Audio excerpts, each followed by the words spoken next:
Our journey begins in the unlikeliest of places, 19th century St. Petersburg, at the entrance to St. Isaac's Cathedral. The city cold, the early morning mists dissipating with the approach of the sun, and our boots caked in mud. The year is 1860, and while St. Petersburg stands regal and proud, its inhabitants are nowhere to be found. It is quiet, too quiet.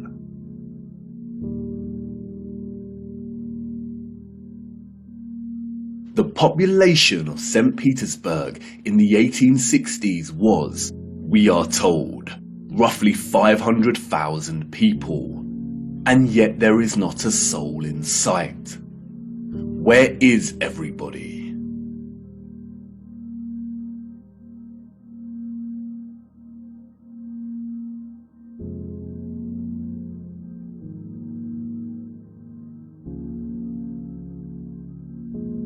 The long shadow of Alexander Column gives us a clue as to the time of the sun's journey above this region. Long shadows only occur during morning or evening. It must be morning, but it appears that no one has surfaced yet. If we travel 400 miles across to Moscow, we see the same thing. Empty, quiet streets. In 1860, Moscow shared a similar population with St. Petersburg, roughly 500,000 citizens. But again, where is everybody?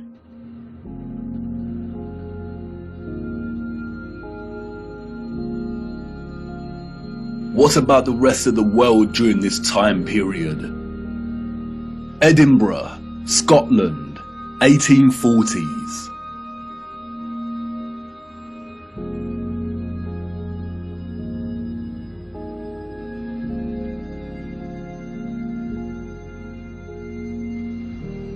Copenhagen, Denmark, 1840s. Dresden, Germany, 1860s.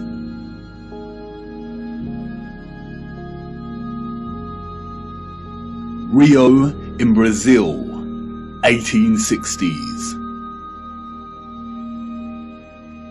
Toronto, Canada, 1860s.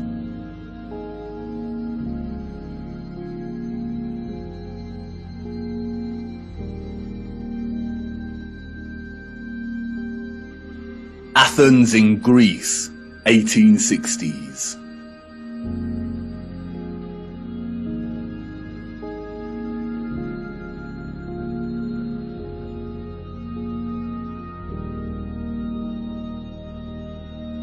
And then London, finally, people.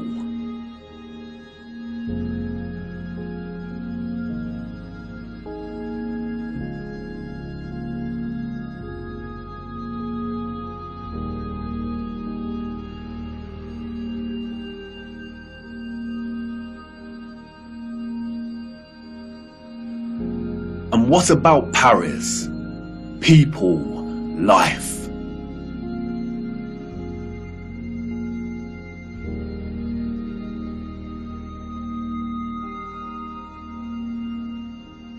The first photograph, we are told, was created in 1822. The art of photography relies on methods of juxtaposition, of comparison and contrast to deliver its message and sentiment.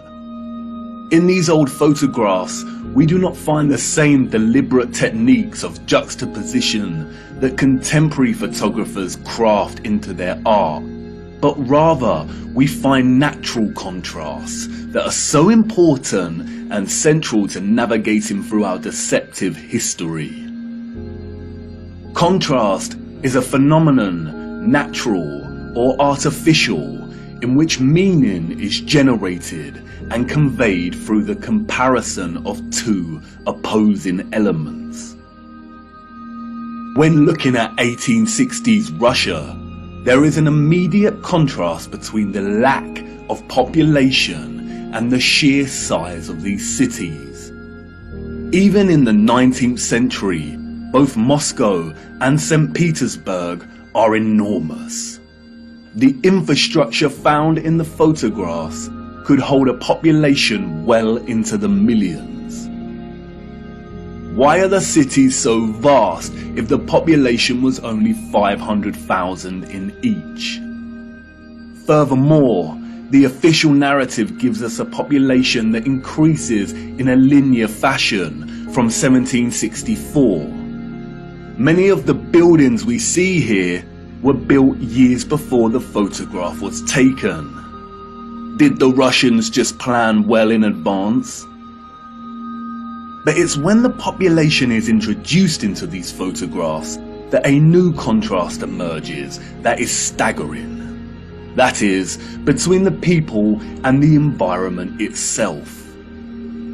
It may be the reduced population numbers, or it may be the monochromatic starkness of the black and white images, but they present to us something that we've lived amongst our entire lives and never paid any mind to.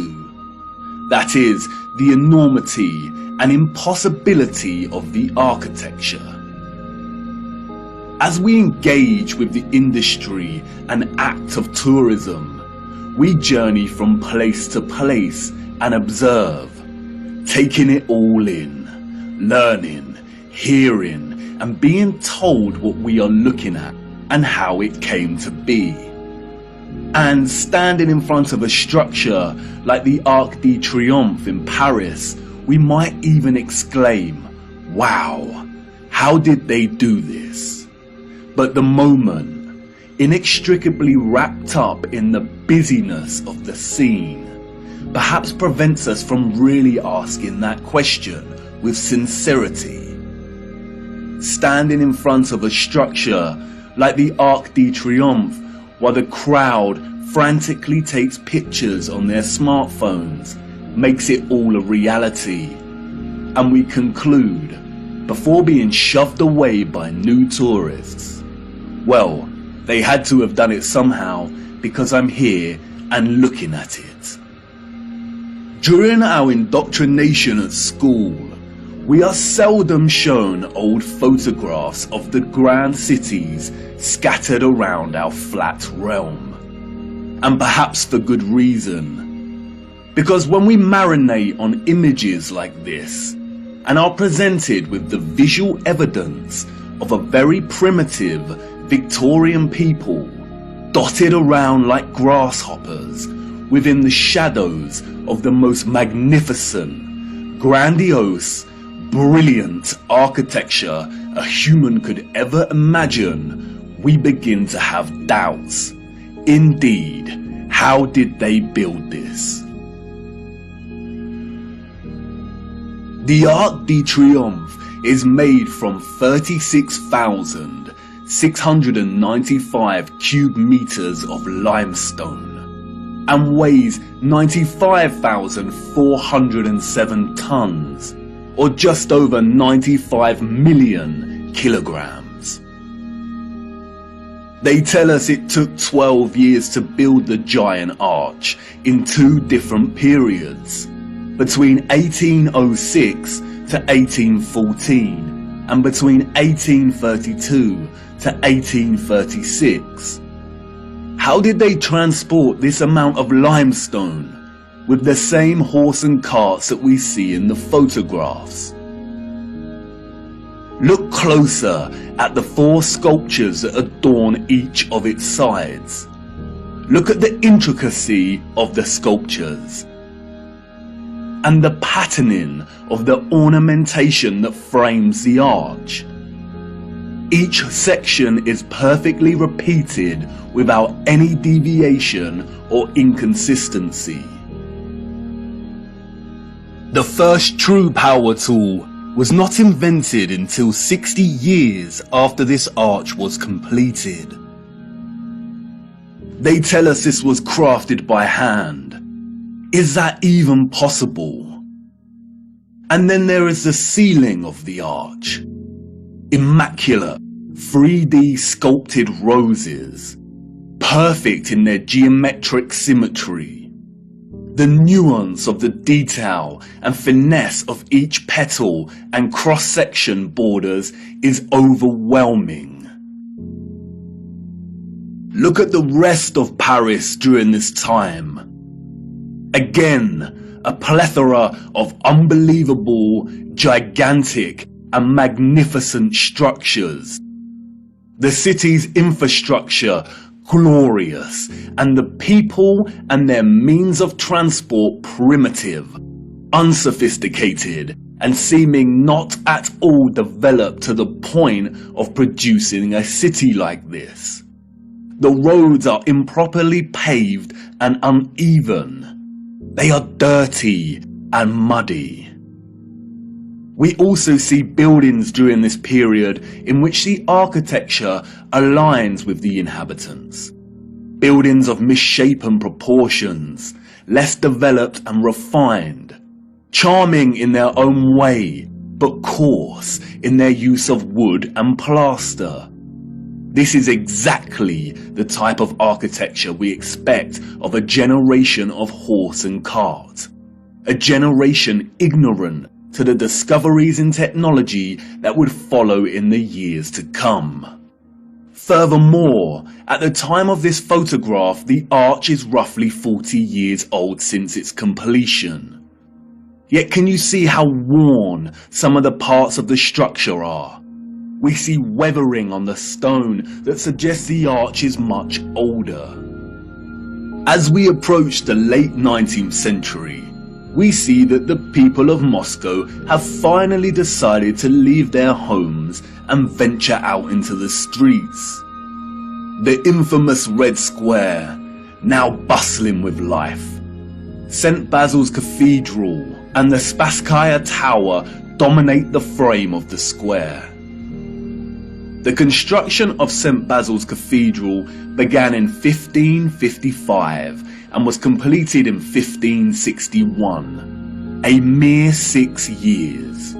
It suffered a huge fire in 1737 and underwent restoration over a 20-year period. But look at it. What a structure. Almost unreal and like no other. It is composed of thousands of red bricks and tin sheet metal that has been shaped into the distinctive onion domes we see.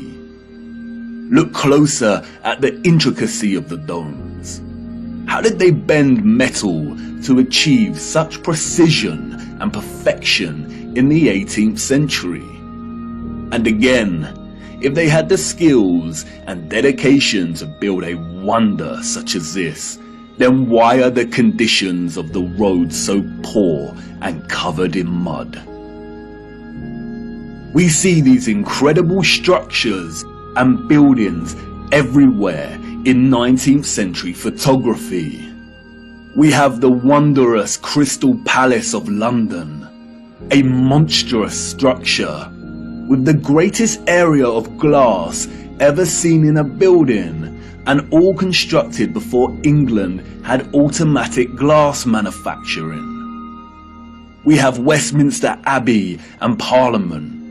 We have the old Euston Arch, constructed out of pure sandstone in 1837, and streets unpaved and full of mud. Why did these people not prioritize the streets they walked upon? The Frauenkirche, the domed masterpiece of Dresden, Germany. Its intricate and opulent splendor in direct contrast with the beat-up wagons and horse-pulled carts of the people below, a people dependent on the bare necessities, a people completely dwarfed by its size and majesty. The Library of Parliament in Ottawa, Canada, built over a period of 17 years. The first major settlers arrived in 1800, and at the time of construction, the city's population was under 20,000. Would a grand, glorious library really be a priority for settlers?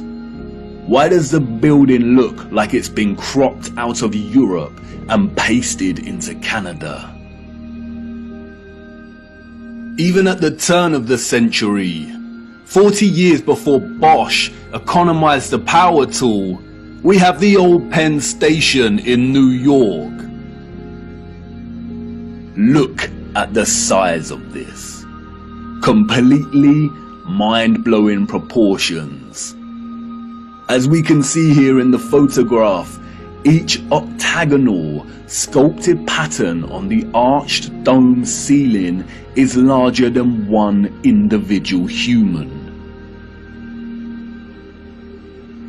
Look at the gigantic columns and detailed acanthus leaves decorating the tops of each pillar. They tell us this station took 6 years to build.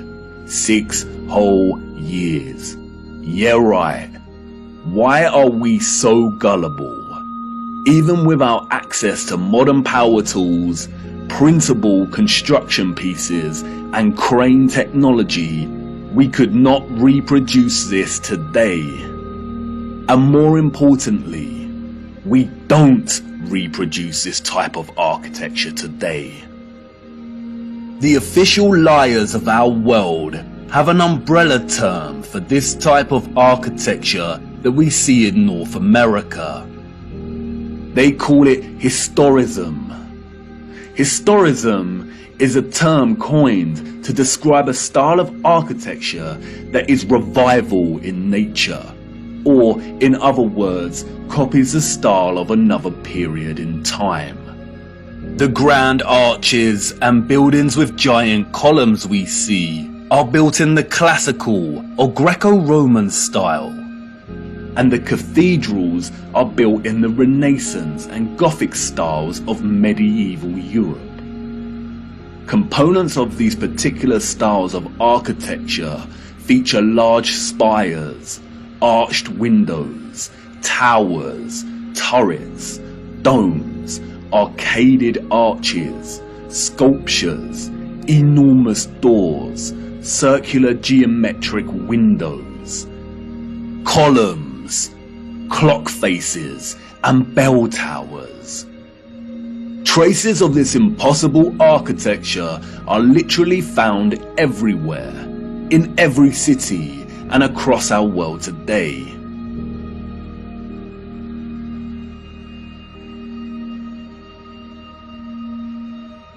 Some preserved and maintained, like the Parisian Arc de Triomphe and Notre Dame, and others lost and long forgotten to time, like the Euston Arch and the old Penn Station in New York. We as a people travel miles to take our own photographs of these wonders. But the photographers of the 19th century gift us with something they would never have expected to give a future generation. Perspective. We see a primitive people against a backdrop of clearly advanced architectural infrastructure. The official historians of the world tell us tales of Darwinian evolution and progression between time periods. The people that came after were always more advanced in their ways, refining and redefining the methods of the generation that came before. If the height of innovation and industry during the 19th century was still the horse and cart as a means of travel, then, as these photographs tell us, this style of architecture was just as impossible for those living in the centuries before it.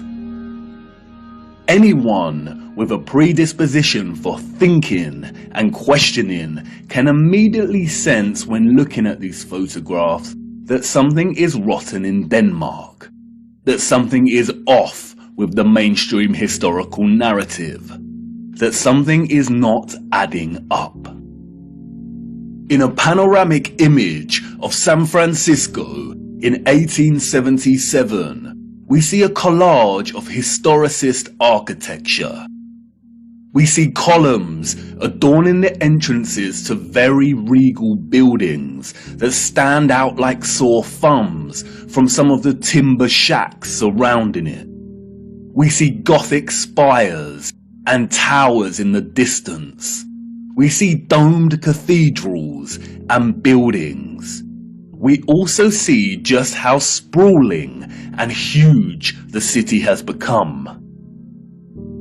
In 1846, there were under 500 Mormon settlers living on the area of land in which we now call San Francisco. It was frontier land and ready for the taking.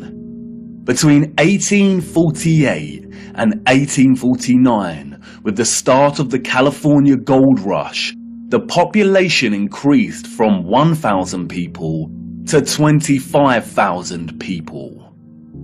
28 years later, this panorama was taken. The population at this time, we are told, was getting close to 200,000. Who in their right mind would believe this story? Does this look like a city of 200,000 people? Without any modern technology, power tools, automatic manufacturing, electric motors. A people in a strange, unfounded land, just making their mark. Do we really believe that a burgeoning people built this entire city in just 30 years? And again, such quietness, such stillness. This is a photograph of an empty city. Where are all the people? The shadow of the post here tells us that it is not the early hours of the morning. Short shadows only appear toward midday. A city of this scale at noon should be bustling with life. But there is not a single person in the shot of this panorama. The only life we see is that of a horse without any master in sight. It seems highly unlikely that all the people were told to stay indoors because a cityscape photo shoot was taking place. And this silent scene becomes all the more eerie when we consider that there is intention behind the lens. Someone was there, standing at a vantage point and taking this photograph. But who? And for what? And what are the chances that in the 19th century, during similar decades, we see deserted Russian, European, and North American cities photographed like this?